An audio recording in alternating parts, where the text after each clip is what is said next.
Y bueno, ya les anticipaban de que es importantísimo saber, sobre todo la guía de cómo tenemos que encaminarnos para poder realizar un buen presupuesto.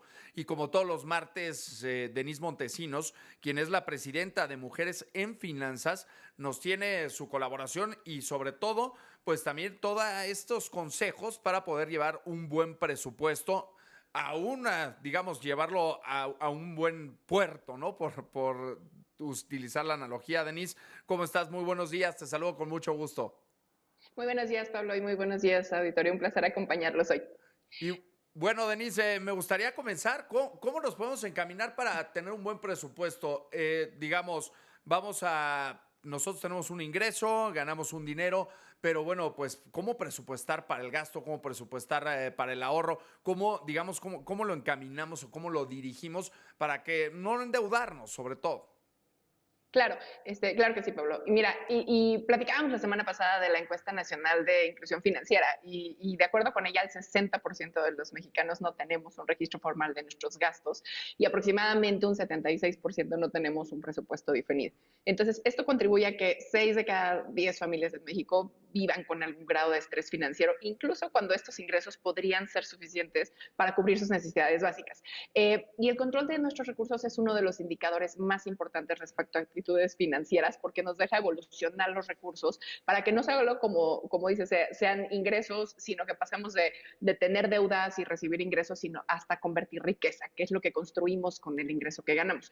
Nuestra relación con el dinero incide en estas actitudes, pero bueno, eso es tema para otra conversación. Primero, es importante el contexto de la función de un presupuesto, con el control de nuestros recursos, nuestras entradas, nuestras salidas de dinero, lo cual no tiene que ver ni con nuestra edad, ni con nuestro momento de vida, ni con nuestra capacidad de recibir ingresos, sino como un elemento importante de disciplina y conocimiento. Un presupuesto, básicamente, Pablo, nos permite planificar de forma ordenada qué hacer con el dinero que se recibe. Y hablando de crear un presupuesto personal efectivo, identificar dónde gastamos de más y establecer objetivos financieros realistas, les cuento tres métodos o tres maneras de hacerlo muy sencillos para empezar a crear el presupuesto.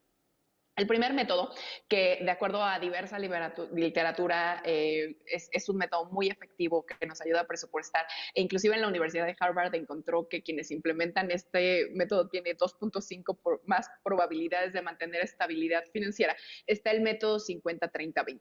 Entonces, ¿qué es este método? Es buscar llegar a una regla de 50-30-20, en la que podamos identificar con base en mis ingresos que el 50% lleguemos a que sean para necesidades básicas: vivienda, alimentación, servicios, transporte, que posteriormente definamos 30% para gastos personales, entretenimiento, restaurantes, vacaciones, y que 20% del ingreso que llegue quede para ahorro e inversión: fondo de emergencia, retiro, inversiones.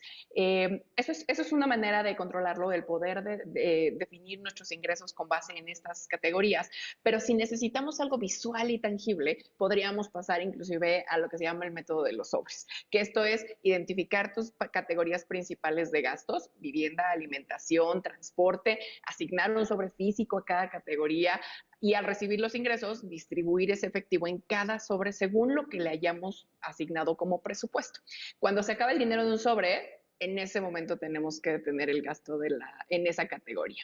Un estudio en la UNAM reveló que este método ayuda a reducir los gastos impulsivos que tenemos hasta como en un 25% en los primeros 3 meses. Entonces se vuelve físico y se vuelve muy tangible a dónde está yendo su dinero. Y para quienes queremos ser más digitales, esta definición de lo que ganamos y en dónde lo gastamos puede ser llevado a través de apps que nos ayudan con el control de gastos, con plantillas dentro de nuestra propia computadora, o inclusive dentro de herramientas bancarias que están integradas en nuestras propias plataformas bancarias para poder llevar estos controles de manera más disciplinada.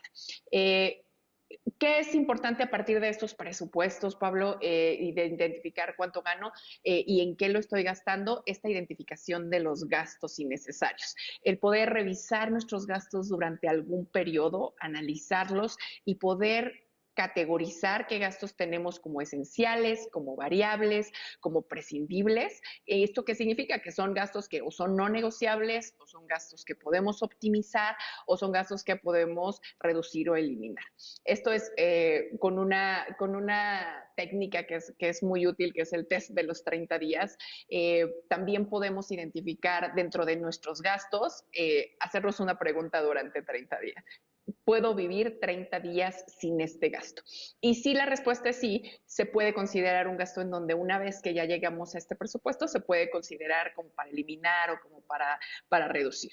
Y esto porque es importante, porque al momento de realizar nuestro presupuesto y de definir en qué gastamos, el mexicano promedio, de acuerdo con Conducef, termina gastando hasta 15% de sus ingresos mensuales en servicios duplicados o en gastos poco utilizados, lo cual me lleva a el poder identificar como parte de estos análisis los gastos ocultos, el poder identificar qué gastos en qué sectores son los que se nos están escapando sin que lo notemos. ¿Esto qué es? Suscripciones no utilizadas, streaming, gimnasios, revistas, apps, comidas fuera de casa, especialmente cuando lo hacemos por conveniencia laboral, los cargos por servicios financieros, comisiones bancarias, las promociones que tomamos en línea, los intereses, los seguros que no son necesarios, el tema de compras impulsivas, particularmente cuando estamos comprando en línea, en promociones, y servicios domésticos, cuando estamos consumiendo excesivamente en energía, en agua, en planes telefónicos que están sobredimensionados de acuerdo a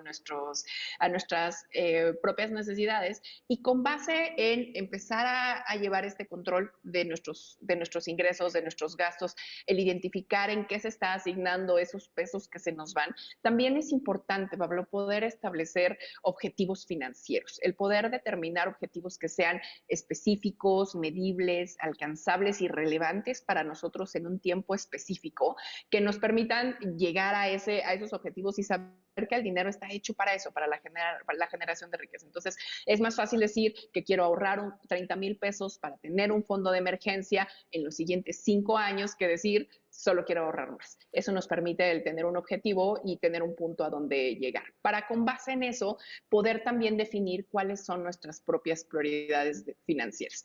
A mí me gusta considerar como primera y como base de mi prioridad financiera el fondo de emergencia, el poder tener de 3 a 6 meses, aunque esto tome un largo plazo, de gastos básicos, porque ya hablábamos la semana pasada, Pablo, del tema de la vulnerabilidad financiera. Entonces, el reducir esta vulnerabilidad financiera en mi familia. Después pasar al tema de eliminación de deudas, el poder hacer un plan para eliminar las deudas comenzando por las que más intereses me generen, el poder tener después seguros básicos, ya platicaremos de ellos en alguna ocasión, pero los seguros que pueden permitir que mi seguridad financiera se mantenga a través de las vicisitudes de mis momentos de vida, después pensar en mi ahorro para el retiro, después pensar en inversiones y después pensar en los objetivos que tengo de estilo de vida, si quiero un carro, si quiero viajar, si quiero educación, si quiero una casa.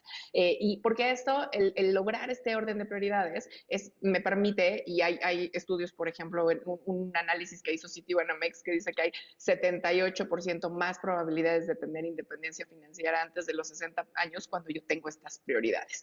Entonces, quisiera terminar con que, y esto es muy importante, porque siempre el presupuesto nos espanta un poco. Un presupuesto no es una herramienta de restricción, es una herramienta de disciplina y de libertad. No va a hacer que yo deje de gastar, porque no se trata de dejar de gastar, sino de gastar conscientemente en lo que realmente importa para ti y lo que realmente importa para tu desarrollo y para tu familia. Aquí es bien importante tener en cuenta esta regla del 1%. No debemos cambiar todo de golpe, es irreal tratar de cambiar todo de golpe, pero si podemos mejorar esta gestión financiera y esta disciplina en 1% cada semana, 1% más de control de mi presupuesto, 1% más de sentarme a ver mis gastos, 1% más de respetar lo que está en el sobre, piensen que cada semana en un año pues acumula un 52% de mejora durante el año. Y pues nada, Pablo, recordar que esta estabilidad financiera no es un destino, sino el camino que seguimos, ¿no? Entonces, cada decisión que vamos tomando para controlar y hacer mejores nuestras finanzas, pues suman para esta estabilidad y el momento, aunque sea con un peso, es desde hoy.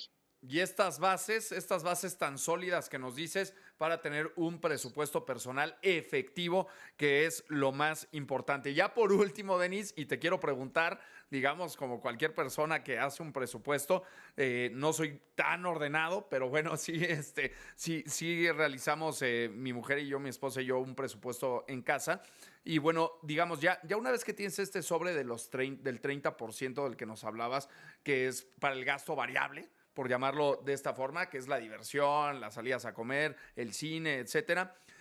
Si se acaba eso, ¿le rascas al 20% que tienes o más bien es aguantarte, ¿no? Y aguantarte al mes siguiente o a que hay otro ingreso? Es correcto. Aquí parte de lo que sigue a este presupuesto es el tema de la disciplina. Y si lo viéramos de manera física con estos sobres, lo que se acaba del sobre se acabó el gasto para el mes. Entonces aquí, particularmente en el tema de estos gastos, como mencionas, variable, pues la idea es que se queden esos gastos hasta el límite que permita el sobre y pensar que el tema del ahorro, ese 20% que me queda, es lo que abona estos objetivos financieros y prioridades financieras de largo plazo. Entonces, rascarle al ahorro, al retiro, a la inversión hoy para un tema de entretenimiento, pues lo que tenemos que pensar es si eso abona al futuro que queremos, ¿no? Al yo del futuro que va a necesitar dinero para el retiro o para gastos o para inversiones más grandes, de acuerdo con los sueños y con los propios objetivos de largo plazo que tenemos. Pues te agradezco muchísimo, como todos los martes, Denise Montesinos, presidenta de Mujeres en Finanzas, aquí en A las 9 con 1. Que tengas un excelente día. Muy buenos días. Buenos días.